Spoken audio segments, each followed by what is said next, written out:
Halo, selamat datang di Stepping Up. Selamat datang di episode ke-11 dari Stepping Up. Di pertemuan yang lalu atau di episode yang lalu kita udah ngobrol-ngobrol sama Kak Salma Kiana ya tentang mindfulness. Nah, sekarang kita bakal ngobrolin lagi ilmu baru sih sebenarnya ya buat aku gitu ya, buat Kak Sena yang nanti juga bakal jadi co-host. Dan spesial banget juga nanti kita bakal ngobrolin ilmu baru ini sama orang yang tahu banget gitu ya. Dan apa ya, kayaknya menyenangkan nih prosesnya gitu. Makanya sayang banget nih kalau dilewatin gitu aja ya. Oke, kalau gitu aku mau kenalin dulu co-hostnya untuk episode kali ini. Halo Kak Sena. Kak Fatur, thank you for having me lagi. Ya. Bisa ngobrol sama.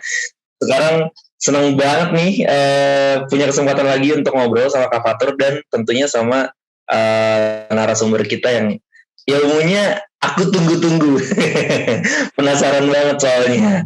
Oke, Kayak gitu. benar. Terus antara Kak Salma Kiana dan yang satu ini fun fact-nya adalah ya teman-teman, dua-duanya dihubungin awalnya ya dari Kak Sena sebenarnya. Jadi Kak Sena menghubungkan aku dengan orang yang satu ini, terus orang yang satu ini menghubungkan aku sama Kak Salma. Gitu. Jadi The power of networking dan kolaborasi tentunya. benar, ini apa ya, satu hal yang aku senang banget sih dari proses ngejalanin podcast ini. Jadi kenal lebih banyak orang gitu lewat prosesnya dan belajar banyak juga. Jadi thank you buat semuanya. Thank you juga buat teman-teman yang udah dengerin selama ini. Oke Kak Sena, kita mau ngomongin apa nih buat episode kali ini? Oke, hari ini kita bakal ngomongin. Nah, gue gak tahu nih penyebutannya apakah ada hubungannya sama personality atau apa gitu ya. Nanti mungkin narasumber kita bisa jelasin. Intinya namanya adalah human design. Wow. Kayak gitu. Mungkin Si human design manfaatnya buat apa gitu ya. Itu pertanyaan gue pribadi sih. Benar, di awal kayak wow, apa itu ya human design tuh berarti kan desainnya human gitu. Oh, tidak menjawab ya. Iya. Tidak menjawab kayak takdir yang udah ditetapkan sama Tuhan mungkin gitu atau apa yang memang udah ada di diri manusia sejak lahir sampai akhirnya ini harus kita cari tahu supaya kita makin kenal diri kita sendiri, nggak tahu apa. Jadi nanti kita coba tanya-tanya aja langsung kasih tahu aja kali ya siapa narasumbernya. Boleh. Oke, jadi ini bakal ngobrol sama the one and only Samara Farhana. Halo Samara. Hai Sena, hai Fatur, hai teman-teman. Thank you udah ngundang, seru banget, exciting buat ngobrol bareng-bareng hari ini. Ya, kami sih ya yang pengen ngucapin terima kasih ya Kak, gitu ya Kak Sena.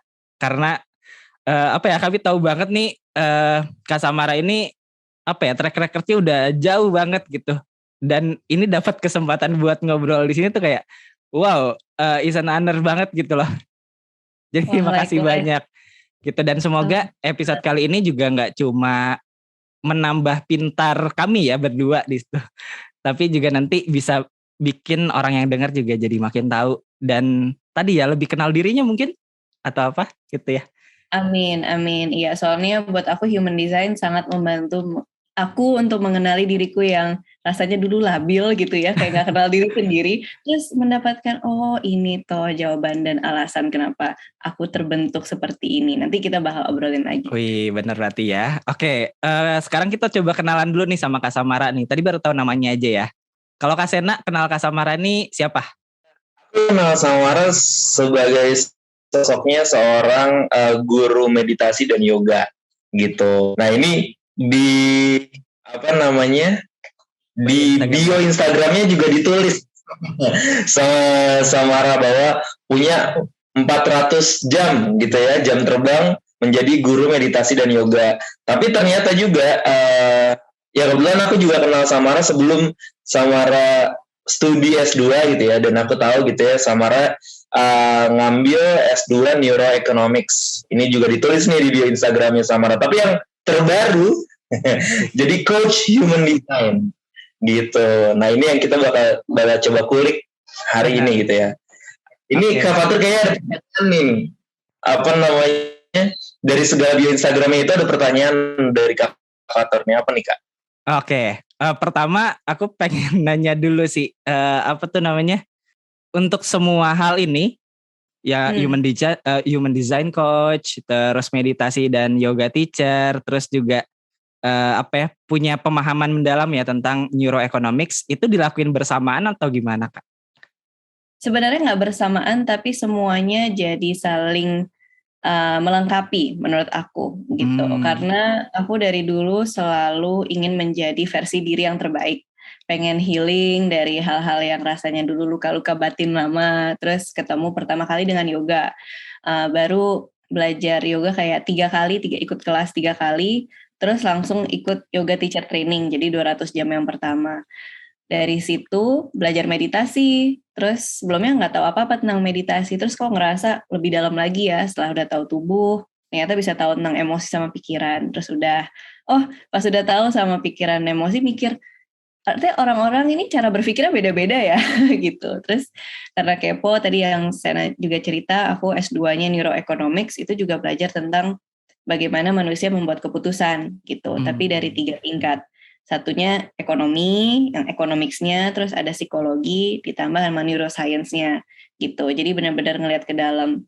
Terus aku setelah udah S2 itu aku mikir, emang kalau misalkan semua orang otaknya sama, jadi cara berpikirnya sama? Kayaknya enggak juga deh, kayak orang-orang tuh banyak banget tipenya. Jadi setelah udah dari Eastern practices ya, wisdom, meditasi, yoga, terus udah ngambil edukasi formal, nggak sengaja mendengar tentang human design ini. Dan akhirnya pas udah dengar, wah nggak bisa stop, kepo terus menerus. Terus awalnya aku cuman belajar untuk membaca diriku sendiri dan membaca orang-orang sekitarku. Jadi keluargaku, teman-teman terdekat. So aku mikir, kok bener ya? Terus mereka ngerasa aku kayak bisa mentranslate apa yang bisa dilihat gitu reportnya. Jadi lama-lama menjadi karir, terus pas udah mulai reading, aku merasa kayaknya kalau orang cuma tahu informasinya aja, terus gunanya apa gitu. Kayak, oh iya aku terkonfirmasi, aku emang gini orangnya, aku emang gitu. Tapi sebenarnya the real energy, the real transformation itu saat udah tahu, tapi kita aplikasikan. Jadi akhirnya sekarang jadi coachnya gitu, untuk kembali lagi ke human design setiap orang. I see. Itu ceritanya Hatur Sena dan teman-teman. Oke, Kak Sena nih aku punya fun fact nih. Jadi awalnya aku ngajak Kak Samara ini untuk ngobrolin tentang mindfulness gitu. Tapi ternyata kalau kata Kak Samara udah nggak apa Kak. Jadi pengennya udah excited lagi. udah nggak excited lagi. Dan sekarang into bangetnya ke human design ya. Betul, karena kalau dari human design aku namanya generator. Nanti kita bisa cerita ya, tipe-tipe ada macam-macam. Generator ini sukanya mastery dan sukanya fokus ke satu hal.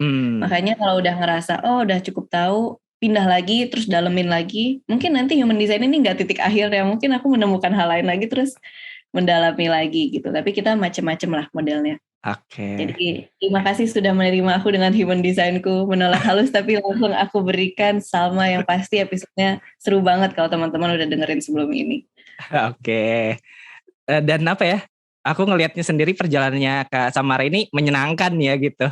Kayak mencari tahu ke dalam diri apa sih yang pengen dipelajarin, terus ditekunin dan sebagainya. Itu kayak buatku juga satisfying banget sih perjalanan hidup yang kayak gitu. Jadi keren. Oke, mungkin langsung aja kali ya Kak Sena, kita mulai bertanya-tanya gitu. Ini pertanyaan paling dasar tentang human design yang mungkin orang lain juga tanyakan ketika tahu namanya. Human design itu apa sih Kak Samara? Apa yang perlu kita tahu dan mungkin supaya kita nggak salah paham gitu ya tentang human design ini? Iya, kalau aku melihat human design ini adalah sebuah framework, sebuah sistem untuk memahami diri sendiri. Dan kita nggak mesti percaya langsung kayak, oh kamu orangnya A, B, C gitu dan lain-lain. Tapi kita diajak untuk kontemplasi, refleksi, konfirmasi, lalu melihat kalau ada potensi, ada manfaat baiknya, lalu bereksperimen dalam kehidupan gitu. Karena pada esensinya human design ini menggunakan tempat, tanggal, waktu kelahiran. Jadi ini akan sangat spesifik kepada dirimu, dan mungkin kalau orang yang lahirnya di tempat tanggal lahir yang sama, mungkin akan keluar reportnya yang sama. Tetapi ekspresi kita akan sangat terpengaruhi oleh perjalanan hidup. Contohnya, kita dibesarkan oleh caregivers atau orang tua misalkan. pendidikan, edukasi, romansa, hidup gitu ya, karir, pekerjaan, media sosial, semuanya itu kan membentuk kita gitu sebagai sebuah generasi, sebagai sebuah diri. Nah, jadi human design ini ngebantu kita untuk kembali lagi, kita tuh dilahirkan tuh orangnya seperti apa, udah ada set karakteristik, kita juga punya gift, kita punya unique gift yang cuman kita yang bisa ngelakuin. Karena kalau kita udah ngobrol gitu sama banyak orang, semua orang tuh punya potential yang cuman si orang itu yang bisa ngelakuin, karena the set of life experiences, the set of education. Dan human design ini ngebantu kita untuk kayak, memisahkan mana sih yang benar-benar aku, mana yang aku terpengaruh oleh lingkungan luarku, dan gimana aku bisa menjalani hidupku dengan lebih mudah gitu. Karena kita bisa aja menjadi orang lain, tapi saat kita menjadi diri sendiri, apakah alangkah mudahnya hidup gitu. Jadi less friction, more ease gitu. Jadi itu adalah one of the insights setelah aku belajar dan eksperimen dengan human design-ku. Itulah human design in essence, mengenali diri sendiri dan eksperimen untuk kembali ke diri sendiri. Gitu. Wow, oke. Mengenali diri sendiri dan bereksperimen untuk kembali ke diri sendiri. Iya. Cakep banget. Oke. Human design ini awalnya dari ilmu apa sih? Kalau boleh tahu? Ya, jadi human design ini namanya channeled system dari semesta. Terus ada orang namanya Ra Uruhu, beliau sudah meninggal di tahun sekitar 1987. Dia mendapatkan tiba-tiba kayak informasi, dia mendengar lah, kayak insight, mendengar download. 8 hari, 8 malam, dia berkulik mensintesis semua informasi yang banyak banget ini untuk menjadi sistem human design. Tapi kalau ditanya dari mana, dia menggabungkan Eastern wisdom karena setelah generasi bergenerasi ini menjadi hal yang masih terus bisa kita gunakan sampai sekarang, dan Western science, jadi lebih kepada hal-hal yang mungkin nyata, terlihat, dan bisa diulang-ulangkan science gitu. Jadi kalau dari Eastern wisdomnya, itu ada dari Western astrologi, makanya butuh tempat tanggal lahir. Agak beda sama zodiak yang mungkin kita lihat di majalah, tapi ada singgungannya gitu.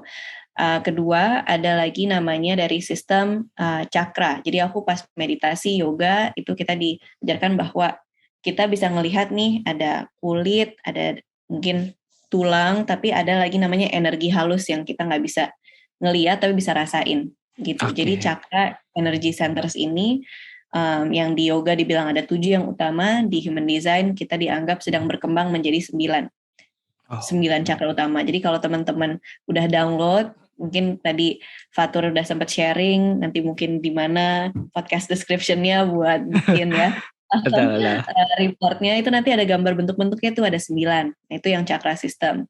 Ketiga, si bentuknya itu yang seperti human piramida itu berdasarkan the Jewish system of Kabbalah, Tree of Life, untuk membuat channel-channelnya gitu.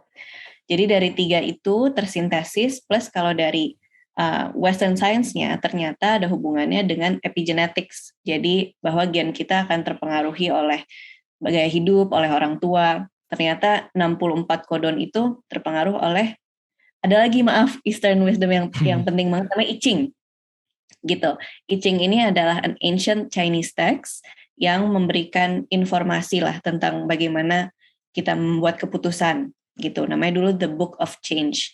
Nah, kalau I Ching ini ada 64 angka, dan kalau teman-teman ngelihat di human design-nya itu juga ada 64. Misalkan yang di atas tuh ada angkanya 64, 61, 63. Jadi totalnya tuh ada 64 angka. Semuanya ada informasi sendiri khusus gitu.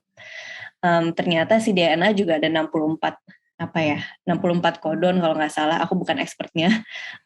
Terus ada 6 garis DNA itu juga sesuai dengan I Ching hexagram, ternyata juga dia bersinggungan. Terus dia ada hubungannya sama biochemistry, karena bagaimana kita terlahirkan berdasarkan sama orang tua, plus apalagi quantum physics, karena ini datangnya informasi ini di momen kelahiran kita menghirup sebuah partikel namanya neutrino. Nah, neutrino ini selalu ada. Saat ini teman-teman mendengarkan dimanapun, neutrino tuh di mana-mana.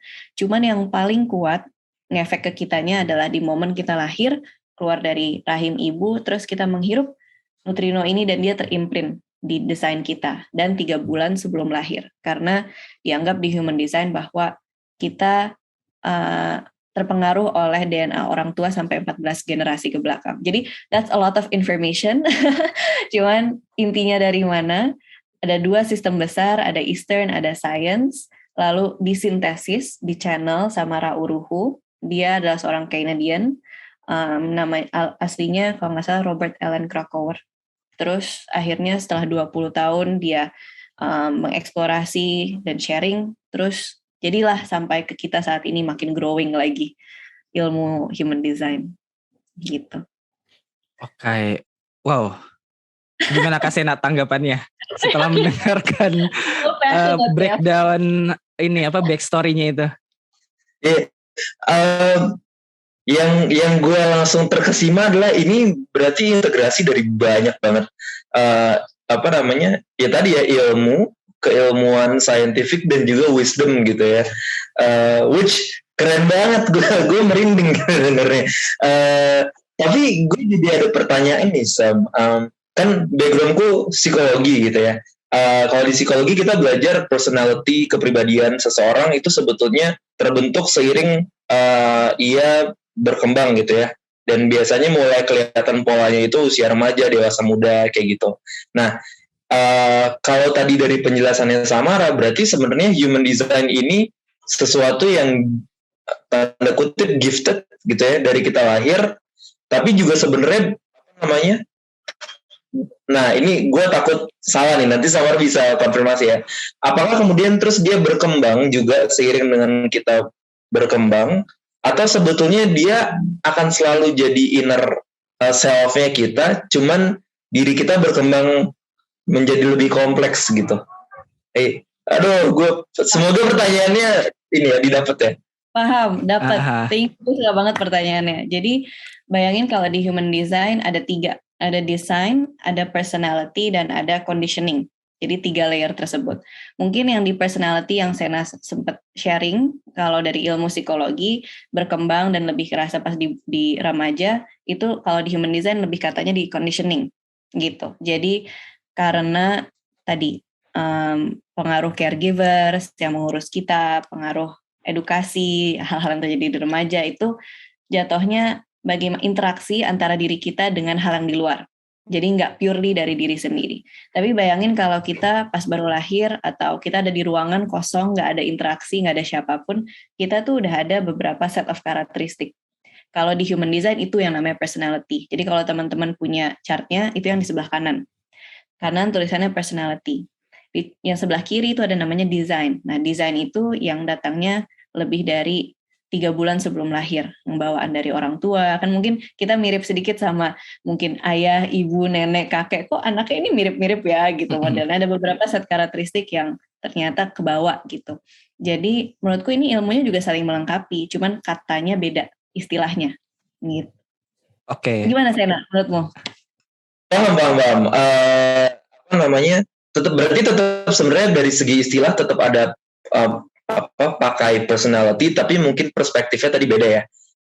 Kalau di psikologi kan personality itu yang tadi untuk terbentuk di usia remaja gitu ya. Sedangkan kalau di human design itu namanya conditioning gitu ya. Sedangkan personality itu yang dari lahir gitu kan. Menarik sih. Dan aku setuju ini ilmu ini saling melengkapi gitu. Oke, gitu. Aku mau nanya pertanyaan tambahan nih. Berarti kalau di tes personality itu kita bisa berubah kan ya, tergantung perspektif kita pada saat mengisi itu bagaimana, ya nggak sih? Tapi kalau human, gitu ya? Ya kadang-kadang aku berubah sih, kadang-kadang gitu. Walaupun memang ada waktu-waktu yang memang konstan gitu, ada yang memang memang aku banget nih gitu, tahu banget gitu loh. Tapi bisa berubah karena cara kita menjawab pertanyaan-pertanyaan itu juga berbeda-beda kadang-kadang. Nah, tapi kalau human design ini apakah nantinya akan berubah seiring kita bertambah dewasa atau enggak? Kalau yang aku tangkap berarti enggak berubah ya, Kak? Iya, jadi kalau misalkan chartnya sendiri itu tidak akan berubah dari awal waktu sampai akhir waktu karena tempat tanggal waktu lahir kita tidak berubah. Jadi human design-nya tidak berubah. Tetapi betul ekspresi kita, jadi ekspresi kita kan antara kita dengan environment, dengan orang lain, dengan situasi, kondisi, dengan pemaknaan gitu.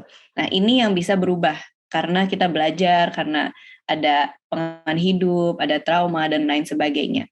Jadi contohnya misalkan aku ikut Myers-Briggs, aku sekarang INFJ. Dulu aku SMA aku yakin banget aku bukan itu, aku E depannya gitu. Terus love language aku pre dan post pandemi beda. Dulu aku pre pandemi aku pertama physical touch. Terus pandemi aku nggak physical touch anyone. Jadi Berubah ya. jadi ke angka 4 dari pertama gitu. Pas aku post pandemi aku mikir, kayaknya aku nggak apa-apa ya, kayak LDR dan lain-lain. Make sense karena ya kitanya berubah karena eksternalnya ada pandemi yang membuat kita berubah. Jadi ekspresi di human design ini bisa berubah, apalagi kalau teman-teman ngeliat di chartnya ada yang warna putih gitu ya. Warna putih itu adalah tempat yang kita akan terpengaruh oleh environment gitu. Nanti bisa ngomongin lebih detail lagi. Cuman ya generally reportnya tidak berubah, tapi ekspresinya bisa berubah. Oke, semacam guidance gitu nggak sih Kak? Iya, guidance kayak buku manual kadang Buku dia manual. bilang ya. Kalau Blueprint. kita blueprint, benar-benar. Energy blueprint. Oke, energi blueprintnya manusia ya yang hadir sejak kita lahir sampai nanti kita meninggal dunia, gitu ya. Oke, wow. Oke, terus untuk ngecek human design-nya kita, yang waktu itu aku lihat dari Kak Samara itu pakai Jovian Archive. Betul. Nah itu ada lagi nggak Kak cara untuk tahu human design-nya kita? Ada beberapa kalau di Google kayaknya itu ada yang genetic matrix, ada yang punyanya orang-orang human design leaders dan coach. Itu sekarang udah ada softwarenya yang bisa kita beli dan masukin ke wix.com gitu ya. Jadi banyak banget yang dari Google bisa teman-teman coba, tapi yang aku pakai Jovian Archive itu kayak salah satu human design organization yang utama gitu. Nanti bisa dicoba aja di beberapa website, mestinya sih keluarnya sama kalau tempat tanggal lahir waktunya sama gitu. Cuman mungkin satu hal, kadang beberapa software tuh nggak detail tempatnya, lokasi di Indonesia. Jadi aku ada beberapa klien yang lokasinya, kotanya tuh nggak keluar di sistem, jadi mencari kota terbesar yang paling dekat dan coba beberapa untuk ngelihat ini bakal beda nggak ya kalau lokasinya nggak sama. Tapi bisa dicek di beberapa link di Google gitu. Oke, aku ada penasaran satu lagi. Ini banyak banget penasaran ya. Nanti Kak Sena juga aku rasa banyak banget penasarannya nih. Dari apa yang aku isi tuh, waktu itu kan ngisi juga di Jovian Archive. Nah di situ ngisinya pertama ada nama kan ya, nama lengkap, terus ada tempat lahir, ada tanggal lahir dan jam lahir. Nah ini beda banget nih sama kalau kita ngisi apa ya, tes kepribadian. Yang ditanyanya itu lebih ke apa ya, cara kita memandang sesuatu lah ya. Nah kalau ini tuh benar-benar cuma ini aja yang ditanyain. Nah pertanyaannya ini sebenarnya udah agak disinggung tadi. Seberapa ngaruh sih keempat komponen itu untuk menentukan human design-nya kita? Sangat-sangat mempengaruhi karena itu 4 variabel utama. Yang nama nggak penting sebenarnya. Mau namanya ditulis juga nggak masalah. Yang penting adalah tempat, tanggal, waktu lahir. Jadi hari, bulan, tahun, menit. Nah, menit ini sangat penting menurut aku. Kalau mau dilihat sampai dalam angka-angkanya. Karena kalau menitnya nggak benar, biasanya angka-angka ini akan berubah. Yang kalau teman-teman ngelihat di chartnya, mau dimasukin angka yang asal bisa berubah. Cuman kadang kita nggak tahu kan, orang tua juga nggak pasti, mungkin kita birth certificate nggak ada, atau lupa. Terus kita juga penasaran, pengen tahu. Jadi kita bisa pakai 12 PM, jadi jam 12 siang, Fatur Sena dan teman-teman. Kalau pakai 12 siang, ini yang bisa dilihat paling yang atasnya, yang akurat. Energy centersnya juga biasanya lumayan akurat, tapi biasanya aku nggak bacain angkanya. Karena angkanya bisa misleading, bisa berubah. Jadi bisa pakai 12, kalau nggak tahu, disarankan tahu sampai ke menitnya. Jadi aku lahirnya awalnya 035. Terus itu kata mamaku. Terus aku nyari birth certificate-ku, ternyata 045. Gitu. Terus akhirnya aku taruh, angkanya berubah. Jadi aku kayak, aku setengah tahun ini belajar human design, angkaku berubah ya. Tapi nggak banyak, tapi ada beberapa komponen yang berubah gitu. Oke, setuju. Awalnya juga aku nggak tahu jam lahirku sih Kak. Awalnya aku pikir pagi kali ya, jam 5 subuh gitu. Pas dicek ternyata tipenya adalah reflektor. Nah, terus aku coba nanya lagi ke orang tua. Orang tua juga nggak tahu pasti nih jamnya. Katanya sih setelah lahir itu nggak lama zuhur. Nah, aku coba searching kan. Zuhur di 3 Oktober 1996. Waktunya itu 11.42. Nah, yaudah aku perkirain aja. Karena aku lahir habis itu nggak lama azan zuhur. 11.40 kali ya. Gitu. Dan akhirnya berubah jadinya proyektor. Oh wow. Gitu, beda jam aja berubah ya. Betul. Iya. Wow. Wah, thank you for sharing that. Jadi benar-benar ada kasusnya. Iya. Betul. Oke, Kak Sena penasaran nggak Kak soal yang tadi ada projector, manifestor dan sebagainya gitu? Penasaran karena kan aku cuma ngelihat hasilku doang, jadi nggak tahu yang lainnya apa kan. Mungkin boleh kali ya kita bahas nih. Jadi tipe-tipenya ada apa aja sih Sam gitu di human design? Sama minta tolong dikasih gambaran singkat kali ya, tiap tipe itu bedanya apa? Oke, bisa.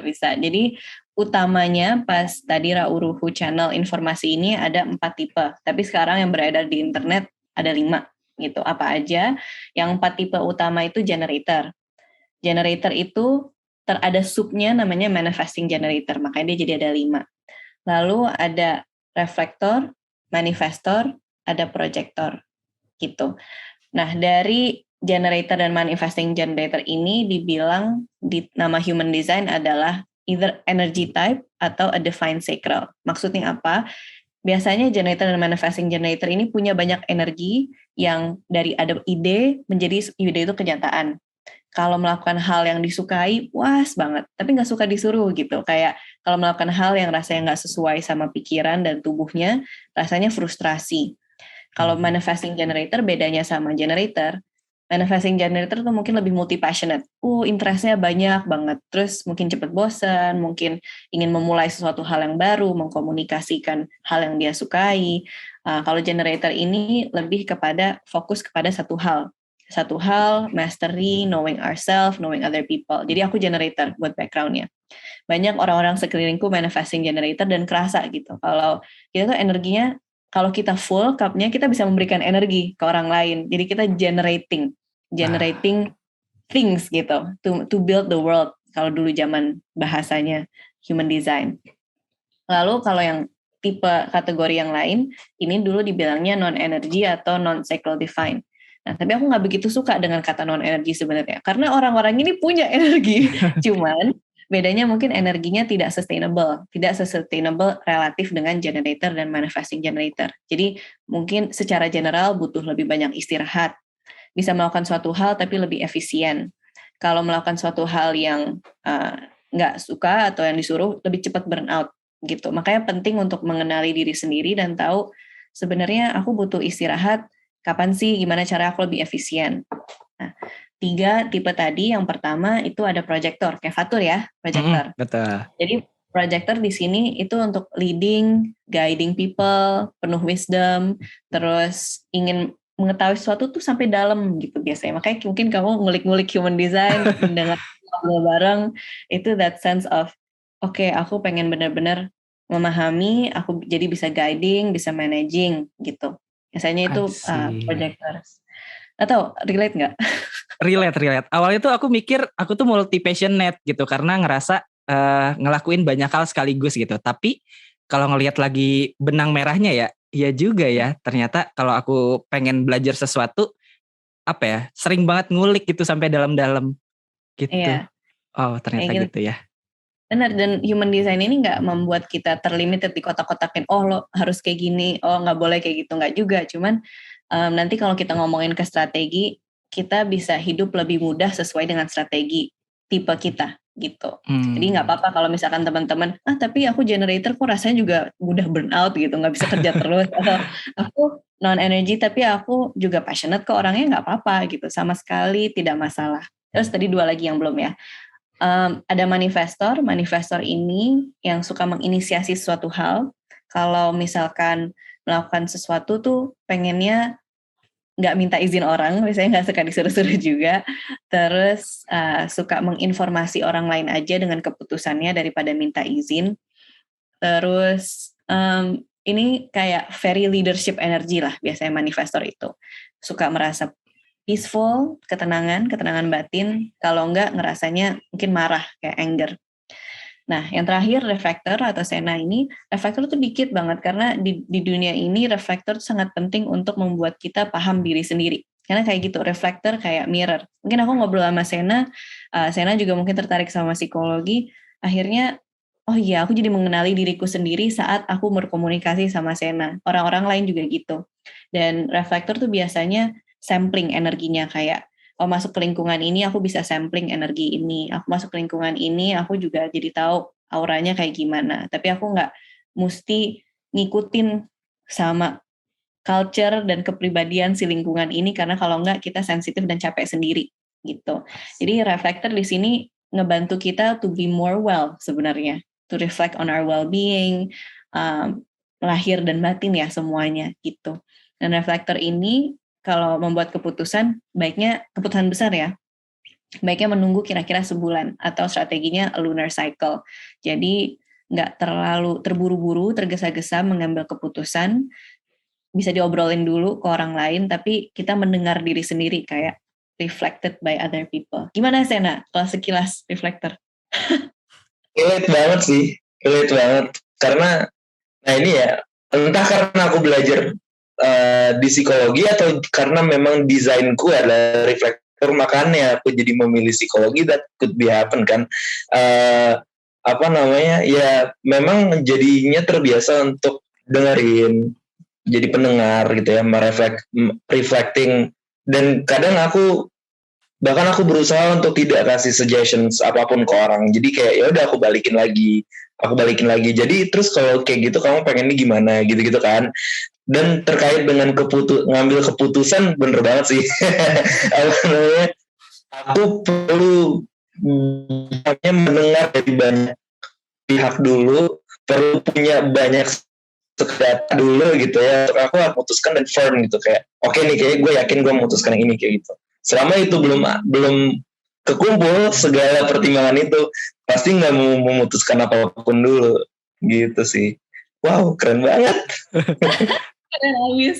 Aku merinding juga pas dengernya, kayak emang that energy of reflecting kan, kita nggak asserting ourselves in a way, tapi ya kita jadi wadah karena banyak banget orang butuh itu karena di dalam pikiran overthinking terus. Jadi semua tipe ini nggak ada yang lebih baik, nggak ada yang lebih buruk, tapi kita punya peran masing-masing to make the world a better place gitu. Dan why I love human design so much dan passionate banget karena aku mikir how wonderful would the world be kalau semua orang tahu dirinya siapa, be their best selves, and be in such harmony.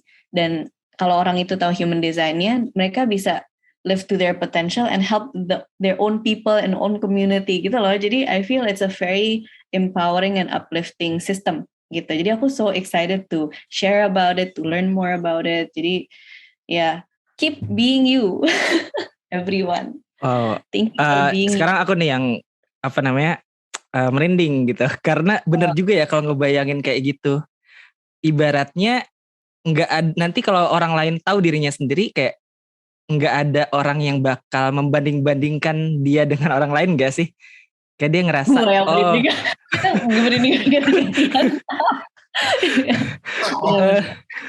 dia udah paham banget dirinya sendiri, udah tahu banget perannya dalam untuk dirinya sendiri, untuk lingkungan gimana, dan gimana caranya bikin nggak perlu seluas dunia ya, yang penting lingkungan sekitar dia tuh jadi lingkungan yang lebih baik gitu. Kayak wow, itu aduh gak bisa gue bayangin. Wow, itu ini ya, ideal. Dan mind blowing, nggak cuma mind blowing, emotionally juga ini kita jadi ini ya, jadi terdampak gitu ya, secara positif. Betul, dan aku mau coba mastiin ke Kak Sena juga sebenarnya. Tadi Kak Sama bilang kalau misalnya 3 tipe yang tadi ya, manifester, terus projector sama reflektor itu gampang capek gitu. Dan aku ngerasa kalau habis ketemu ya, habis ngobrol kayak gini aku semangat banget nih. Tapi pas udah selesai aku biasa tumbang. Bener gak Kak Sena? Sama sih. Aku juga. Aku ya sehari-hari banyak mendengarkan cerita orang, somehow itu jadi on my daily basis itu ada aja gitu yang reach out gitu ya untuk bercerita gitu. Aku nggak bisa nolak bukan karena nggak mau, tapi karena aku juga ngerasa kayaknya aku punya kebutuhan juga untuk mendengarkan orang lain gitu. Jadi akunya juga tergerak untuk oke, gue dengerin gitu because I need this gitu.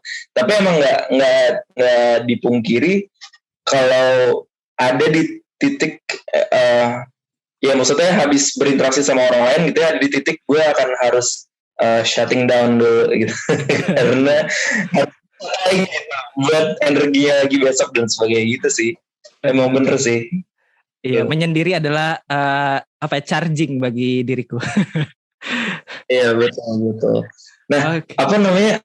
Tapi penasaran gitu ya. Itu kan tadi tipe-tipenya. Tapi kalau di chartnya, kalau kita nanti teman-teman yang dengerin juga pakai Jovian Archive gitu, kan di situ nggak cuma tipe nih Sam, tapi ada macam-macam definition, strategi, profile, inner authority, not self-theme gitu. Nah itu mungkin singkat aja gitu kalau boleh tahu itu apa gitu. Kalau aku pribadi penasarannya sama not self-theme. Karena di situ ada tulisan bagi gue disappointment. Apa tuh? Kenapa tuh? Gitu.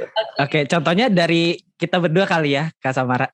Boleh. Jadi dari tipe itu kalau kita tidak sesuai sama desain kita, contoh Sena sebagai reflektor tidak sesuai dengan desainnya, akan merasakan si not self-theme. Jadi human design ini semuanya adalah polaritas. Jadi ada high vibration-nya, ada low vibration-nya. Jadi low vibration-nya untuk ngetahuin, oh aku lagi nggak sesuai nih sama desain aku. Buat reflector, disappointment. Kalau misalkan buat fatur, projector ada rasa bitterness. Buat generators adalah rasa frustration, manifesting generator juga, tapi frustration plus anger. Manifestor itu not self-theme-nya adalah anger. Jadi dari setiap tipe memiliki emotional signature yang low vibration khusus gitu. Dan ini penting buat kita nge-reflect juga sebenarnya aku dalam momen apa aja sih yang misalkan ngerasa disappointment. Generally buat reflector disappointment itu karena biasanya kita punya ekspektasi lingkungan, pertemanan, kejadian tuh harusnya seperti apa. Terus kalau nggak sesuai kenyataan disappointment. Atau kedua, mengambil keputusan terlalu terburu-buru karena nggak sesuai dengan strateginya. Strateginya kan nunggu wait a lunar cycle. Tapi kalau ada di push nih, ayo cepat ambil keputusan. Terus ngambil keputusan sebelum ngobrol, sampling ke orang-orang lain, mendengar, mendiskusi, akhirnya nggak optimal, jadi disappointed. Contohnya begitu. Nah, nanti boleh Sena nambahin kalau rasanya bener apa enggak. So, aku lanjut dulu kali ya, biar hal-halnya ini apa aja. Terus, strategi itu juga tergantung sama tipe. Misalkan, reflector itu tadi tipenya wait a lunar cycle. Projector, wait for invitation. Kalau generator, manifesting generator, to respond. Kalau manifestor adalah to inform. Jadi, setiap strategi ini yang menurutku membuat human design sangat praktis. Semuanya ada maknanya sendiri-sendiri.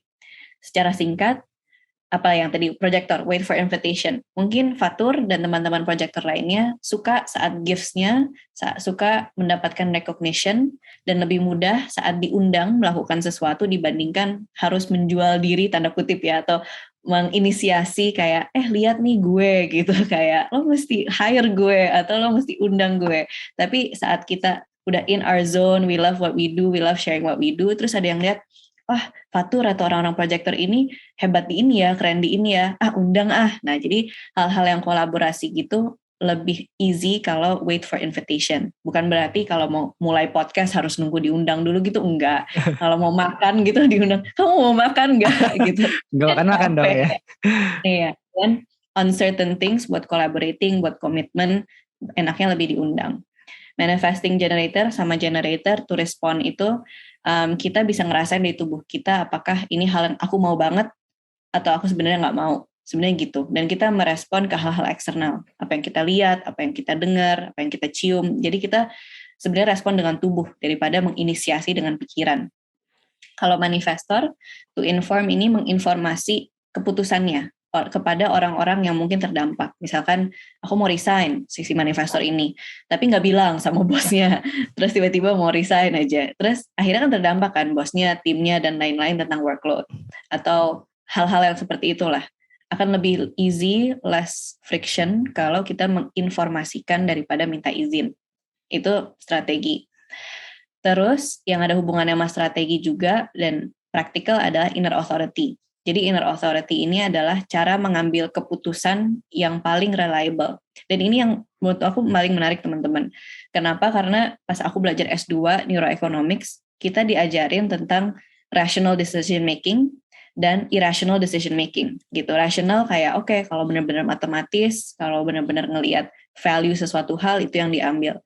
Tapi dari behavior economics atau yang dari psikologinya orang nggak selalu rasional gitu, terbawa emosi lah, terbawa bias lah dan lain-lain. Jadi sebenarnya itu nggak semua orang mengambil keputusan tuh dengan pikiran gitu, nggak bisa dilogikain semua. Ternyata orang tuh punya inner authority masing-masing.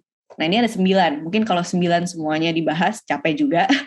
Cuman nanti teman-teman bisa lihat. Contoh ya, kalau Fatur, Splenic ini banyak tentang intuisi sebenarnya. Kayak, tahu aja, I want to do things for survival, to feel healthy, to let go of fear. Jadi itu banyak rasa disiplin. Kalau misalkan no inner authority kayak Sena, makanya Sena membutuhkan sampling dan diskusi sama orang. Mungkin orang itu nggak selalu ngasih input, cuman Sena jadi bisa denger, gue ngomong apa sih sama orang ini, kayak reflecting back gitu. Jadi inner authority-nya bukan berarti nggak bisa ngambil keputusan sendiri, cuman untuk keputusan yang besar lebih baik ada tektokannya gitu. Kalau aku inner authority-nya sacral, paling banyak orang di dunia ini adalah kalau nggak salah emotional solar plexus, itu yang utama, jadi yang di sebelah kanan bawah. Terus profile ini ada hubungannya sama incarnation cross. Incarnation cross artinya apa yang kita diberikan gifts in our lifetime. Jadi kayak life theme, purpose of life, dan dia datangnya dari, kalau kalian lihat yang di kanan, personality, 2 row yang pertama, matahari sama bumi, plus design, matahari dan bumi, jadi dua angka kiri, 2 angka kanan digabungin, itu ada incarnation cross sendiri, bisa di Google artinya apa. Dan in order to live our life theme, itu menggunakan profile. Aku boleh nggak share ke teman-teman profil kalian apa? Buat aku jelasin. Boleh banget. Boleh. Oke. Jadi profil itu kombinasi ada 6 angka. 1, 2, 3, 4, 5, 6. Dari 1 dulu ya. Fatur itu 1, 3. 1 itu biasanya namanya the investigator. Jadi suka melakukan suatu hal, research yang dalam, suka punya fondasinya dulu. Saya sebelum kita rekam podcast ini, Fatur udah ikut kelasku, dia udah denger podcast lain, dia udah research sendiri, dia udah benar-benar punya informasi sesuatu hal lebih nyaman, feel safe with information and researching gitu, daripada terlalu buru-buru. Ya gimana? Merinding. Bener. Gitu. Jadi itu personality kita. Buat teman-teman yang angka 2, aku 24. 2 itu namanya the hermit. Hermit itu adalah energy of needing our own space, our own cave, tanda kutip, untuk nge-recharge energi. Nah, saya ini orang-orang yang naturally intelligent atau smart tanpa bisa ngejelasin kenapa. Jadi aku kadang suka mikir kayak I don't know how, tapi aku bisa bantu translate ini out of sense of ease. Tapi aku juga butuh recharge. Makanya butuh either a physical space atau a non-physical space yang ngerasa aku safe in my own zone. Makanya namanya the hermit. Ketiga, Fatur ini juga 1, 3. 3 namanya the experimenter. Jadi kayak learning from trial and error, terus nggak ada mistakes atau failures in life, tapi semuanya bisa menjadi pelajaran hidup. Jadi lebih suka doing and learning, experimenting in order to have wisdom. Gitu. Gimana Fatur? Saya setuju, karena tujuanku nyari ngelakuin banyak hal sekarang ya pengen nyari tahu itu sih. Ya, luar biasa. Oke, next ya. Wow. Ini ya, kayak cenayang ya, kayak Samara ini kalau secara kelihatannya doang nih, padahal ada ilmunya gitu.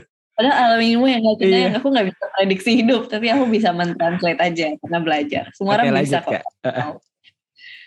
Sena 4, aku juga ada 4. Dan tadi aku gak tahu ini dalam podcast ini apa sebelum kita recording, kayak Fatur bilang, iya Sena yang memperkenalkan Samara, terus Salma. Karena 4 ini namanya adalah the networker atau the opportunist.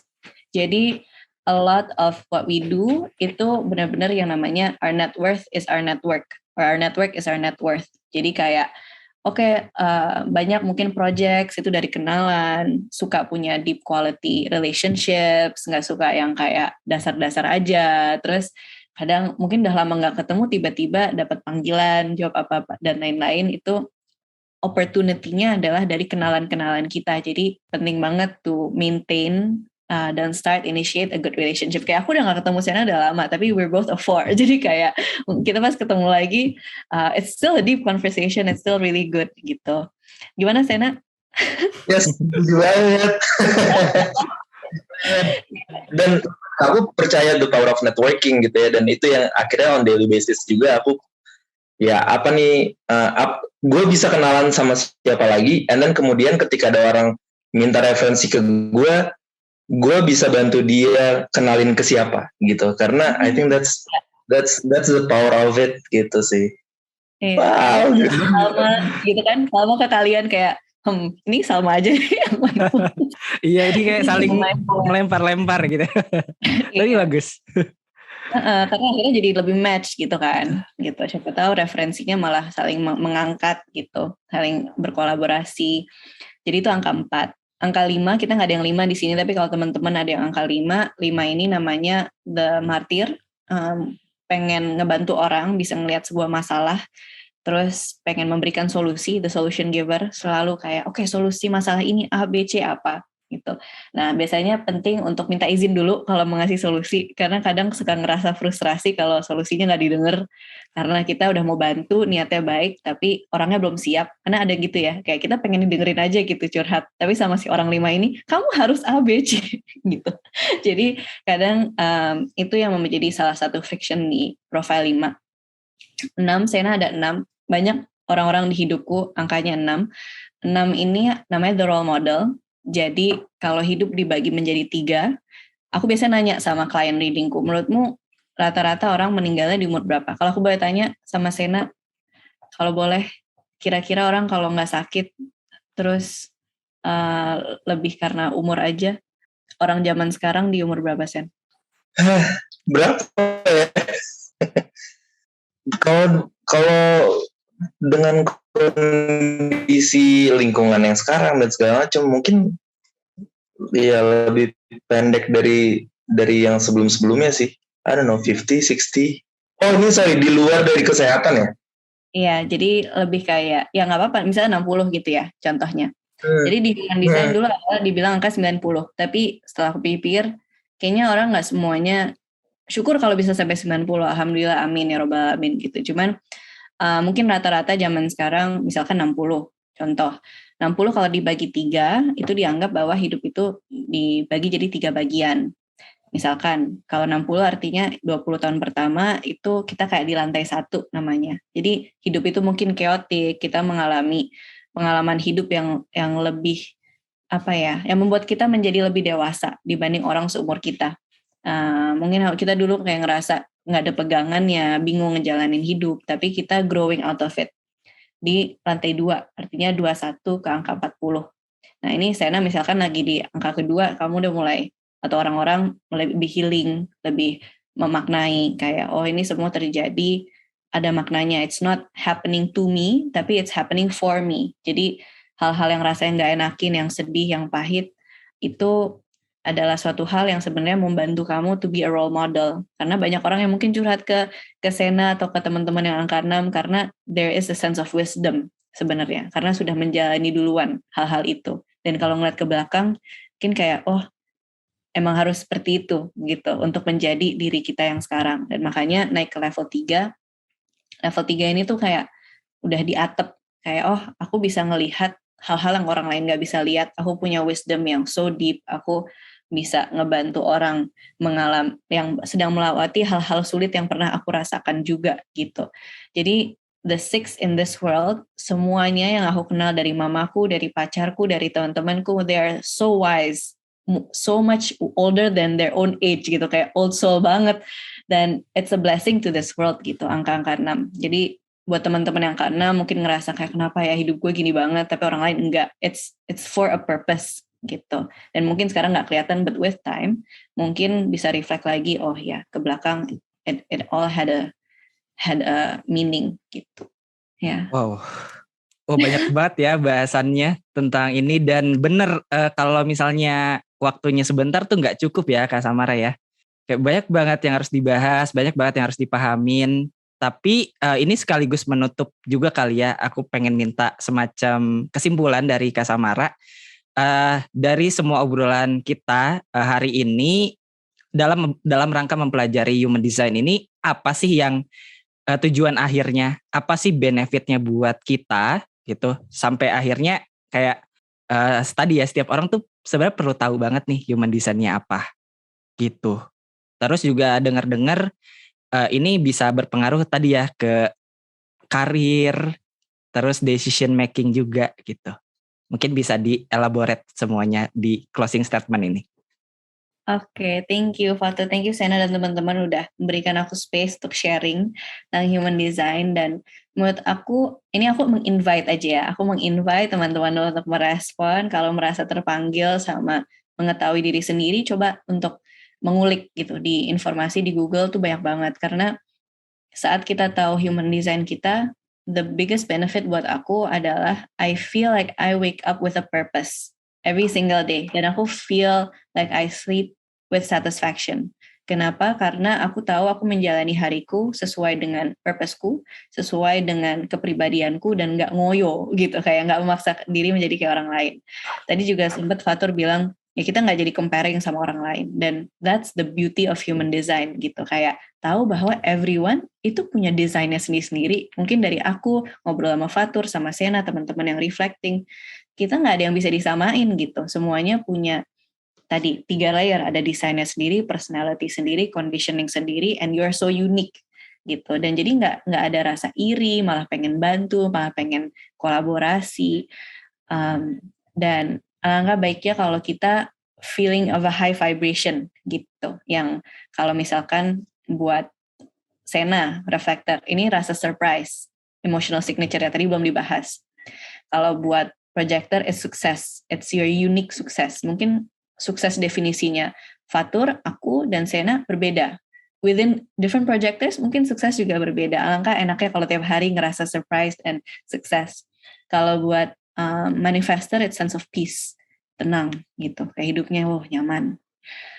Buat generators, manifesting generators, it's satisfaction, kayak aku merasa puas sama prosesnya, aku merasa puas sama kerjaanku. The world will be such a better place gitu. Tapi it all really starts with us sebelum kita mau mencoba ngontrol orang lain, mau mengaruhi orang lain. It starts really from within. If we are full, then we can give the outflow. Dan human design ini it's a process gitu. Bahkan dibilangnya di conditioning itu minimal 7 tahun untuk kembali ke diri sendiri dari momen pertama kali melihat reportnya. Kenapa? Karena banyak banget tadi ya pengkondisian yang terjadi seumur hidup kita, trauma yang terjadi, pemaknaan yang terjadi, dan bersabarlah gitu dalam prosesnya. Dan mungkin kalau misalkan teman-teman tertarik, kita bisa diskusi bareng, ngobrol lewat Instagram, kalau mau reading bareng, mau coaching bareng, bisa tanya-tanya aja. Karena when we have a friend to do it together, itu rasanya so much more fulfilling sih buat aku personally. So mungkin itu my wrap up closing statement buat sharing hari ini sama teman-teman. Thank you banget udah diundang, senang mengalami pembicaraan ini bareng-bareng. Wow, wah, kami yang makasih ya buat Kak Samara karena udah sharing banyak hal ke kami ya, sampai akhirnya jadi tahu, dan mungkin abis ini aku sama Kak Sena jadi lebih paham sama diri kita sendiri gitu. Dan tahu nih next step-nya nih mau kayak gimana. Itu kan yang penting ya. Dan kuharap teman-teman yang denger juga bisa punya pengalaman yang sama gitu dalam rangka mempelajari atau lebih dekat sama diri sendiri ini. Betul Kak Sena ya? Iya, aku tadi highlighting satu aja, bahwa ternyata it's a process dan prosesnya bisa sampai 7 tahun. Menurut aku itu relieving, karena ya udah berproses aja gitu. Starting now lo tahu human design lo, and then kemudian coming in gitu ke diri lo sendiri, jangan berhenti. Dan kalau belum nemuin di waktu-waktu awal, tetap ingat bahwa ya lo akan terus on track kok gitu. 7 tahun kok waktunya gitu. So you have plenty of time untuk mengenal diri lo sendiri. I think that's really relieving sih, liberating. Thank you banget Kak Samara. Wow, mantap. Nah, sekarang buat teman-teman yang mau reach out mungkin ke Kak Samara, bisa kemana nih? Dan mungkin juga mungkin Kak Samara juga bisa memperkenalkan layanan yang Kak Samara punya kali ya. Kalau ada teman-teman yang pengen tahu lebih lanjut nih tentang human design-nya kayak gimana, pengen mempelajari secara lebih mendalam. Ya, jadi thank you. Aku paling aktif di Instagram. Instagramku namaku Samara Fahrana kalau teman-teman lihat di title-nya. Jadi @TSAMARAFAHRANA. Kalau misalkan kepo, itu semua informasinya ada di highlights aku plus di bio link. Jadi saat ini aku fokus utama karena generator adalah di human design. Human design aku ada readingnya memang ada yang cuma PDF aja, jadi teman-teman bisa baca sendiri, kontemplasi sendiri. Ada yang basic dan premium. Jadi basic itu aku saranin buat teman-teman yang nggak yakin waktu lahirnya, karena itu yang utamanya aja. Kalau yang premium, angka-angkanya aku bahas juga. Nah, kalau udah dibaca, terus ngerasa butuh ngobrol, karena klien aku sekarang udah reading 130 kali aku Zoom ngobrolin kayak gini one-on-one. Wow. Semuanya itu punya intention sendiri. Mungkin mau ngomong tadi ya Fatur bilang karir, mungkin percintaan, mungkin bahkan sampai cara makan. Karena dari human design bisa dilihat juga digestionnya kayak gimana. Terus mungkin cuma ingin mengenali diri, pengen tahu life purpose. Nah, kalau baca aja mungkin butuh sintesisnya, karena walaupun tadi kita bilangin, oh tipe ini, proyektor ini, profile ini, tapi semuanya tuh unik gitu, kayak mereka saling memberikan informasi satu dan lainnya. Jadi kalau dibacain, aku bisa ngebantu buat diskusi dua arah, karena prosesnya pun aku juga bukan cenayang, aku mentranslasi informasi yang aku baca dan bolak-balik sama kliennya, oh apa sih yang paling dibutuhin, gimana ini di hidupmu bisa ngebantu. Dan kalau misalkan udah ngerasa pengen, aku pengen mengakselerasi. Jadi 7 tahun tadi adalah waktu normal saat kita nggak terlalu aktif gitu ya. Tapi aku punya program yang 12 minggu, itu klien one-on-one, 90 menit tiap minggu kita bahas human design-nya, kita obrolin dari trauma, dari healing, dari purpose apapun goals-nya. Terus selama 3 bulan itu setiap minggu kita benar-benar in-depth sama purpose dan goals, dan aku bantuin juga di hari-hari yang kita nggak ngobrol. Jadi that has been kayak my biggest joy. Aku sekarang punya 11 klien yang I love so dearly, karena kita kayak saling attracting one another. Aku selalu belajar dari mereka, segala macam umur, perempuan dan laki-laki, dan it's such an honor to be on this journey together with my clients gitu so far. Dan selain itu aku juga sharing sebenarnya tentang mindfulness meditation ke corporate, tapi itu semakin dikit-dikit aku mulai menolak dengan halus karena kembali lagi I like one thing gitu. Yoga juga dulu aku buka kelas, sekarang udah cuman private aja beberapa orang. Meditasi juga dulu pernah ada sama Sena yang berame-rame gitu, terus lama-lama energinya udah nggak di situ lagi, jadi beberapa private clients ada juga kayak gitu. Jadi apapun semuanya ada di Instagramku. Kalau nggak mau layanan begitu-begitu, juga mau kenalan aja, let's talk, send me the chat on a DM, bilang kayak, oh tadi dengar dari Stepping Up Podcast, dari Fatur, dari Sena, how you felt through this podcast, dan mungkin bisa ngobrol dari situ aja dulu kenalan gitu. Wow, oke, mantap banget. Makasih ya Kak Samara buat obrolan kita pada hari ini. Semoga obrolan ini banyak manfaatnya buat teman-teman yang dengar juga, khususnya buat kami yang ada di sini ya. Gitu. Sekali lagi ngucapin terima kasih banyak juga buat Kak Samara dan Kak Sena juga yang udah nemenin obrolan di hari ini. Oke, jangan lupa follow tadi Kak Samara, follow juga Kak Sena mungkin ya, nanti biasanya suka ada tuh di Instagram Stepping Up. Apa namanya? Afisena.fikri. Oke, Afisena.fikri gitu ya. Terus juga jangan lupa follow steppingup.podcast di Instagram. Follow juga Stepping Up Podcast di Spotify dan kasih rating juga. Nah, sekarang udah ada rating. Oh ya, Kak Samara juga punya podcast ya di Spotify? Ya, aku punya podcast namanya Meditate with Samara. Aku sharing meditasi bahasa Indonesia, bahasa Inggris, tentang wellness. Boleh juga kalau teman-teman mau ngecek. Oke, begitu. Oke, makasih ya teman-teman yang udah dengerin. Sampai ketemu lagi di episode berikutnya dari Stepping Up. Dadah. Dadah. Bye.